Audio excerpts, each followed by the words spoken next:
Hey, Garrett. Hey, what's up, Hayes? How you doing? I'm good. How are you? Good, brother.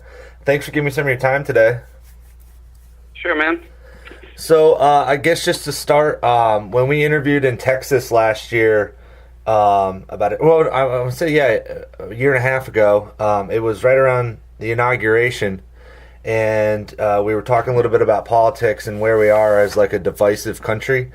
And as someone yourself, being a native of Texas, what do you make about what's going on right now down there on the border?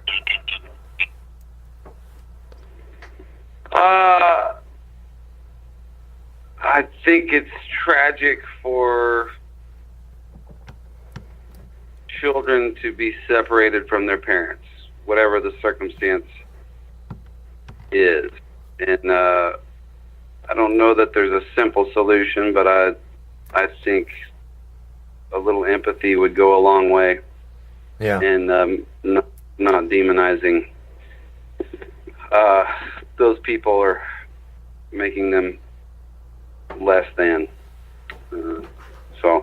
I'm no expert. I've just been following along with the rest of the country, probably in the same way. And it's heartbreaking, and I hope that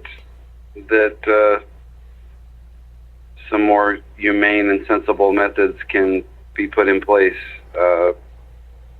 to address that. And I think no child should be separated from a parent. Yeah. Well, I was going to say too is you're someone who travels very extensively around the country, interacting with a lot of different people in different cities and small towns. What do you see right now? Do you see that kind of divisiveness, or are you seeing that there's actually a lot of good out there that we're not focusing on, or both? I see both. It's really easy if you're on social media or if you're reading the comment sections on news websites to feel really hopeless, because I think there's demonizing of both sides to a really dangerous extent, and the sort of level of discourse is I don't know that it's an all-time low, probably not, but it feels unhealthy to me. Whatever side of things you're on, and I go out into the world and have actual conversations with people, and I have a lot of friends that I disagree with intensely about political issues, but they're also some of the best people I know, and the people that I would call on if I needed help. Yeah. And I know would be there, and I think it's unfair to label them as one thing, or try and demonize them one thing because of a political belief they have. Yeah. And I think it's unfair and unproductive for anybody to do the same to me. Well, it's one of those things. We're all, as you're saying, sorry. We're all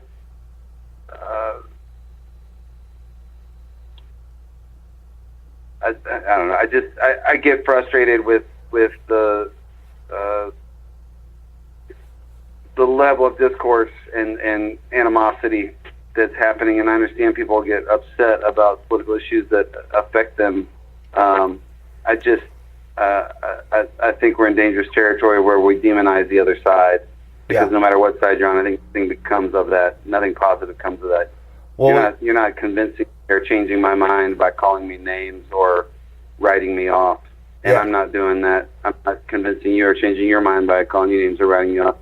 So, I think to be able to disagree civilly, to be able to debate intellectually, honestly, and to have an honest disagreement, and you can be passionate about it, but when we start dehumanizing each other, we're on a slippery slope, and that's what I worry about. as a country, regardless of what your political beliefs are. Well, it used to be, you know, if I disagree with you, I still respect you. Now it's, if I disagree with you, I shut down. Yeah, and I think we're, you know, a lot of people, again, on both sides are in their own echo chambers and getting the feedback that they want and need. You know, it's a lot more exciting, and it's easier to, it's better clickbait, and you can get people more passionate about dramatizing something and making it an extreme issue, and I think people on the right and left have taken to that, and so the rationality and the civility and ability to exchange ideas and disagree with civility are the victim in that. Has this climate? Oh, sorry. No, that's it. Well, I was saying, has this climate socially affected your outlook as not only an entertainer, but also maybe the role of the songwriter? Well, I spend a lot of time thinking about it. You know, I spend a lot of time just as a citizen and a civilian thinking about these issues, and then when I think about what my job is, you know, how it pertains to that, and it's tricky in that, you know, part of the job of the songwriter, of the artist, is to reflect what they see and what's going on around them, and show that in a way that hopefully can help people empathize and see a different point of view, or call them to action.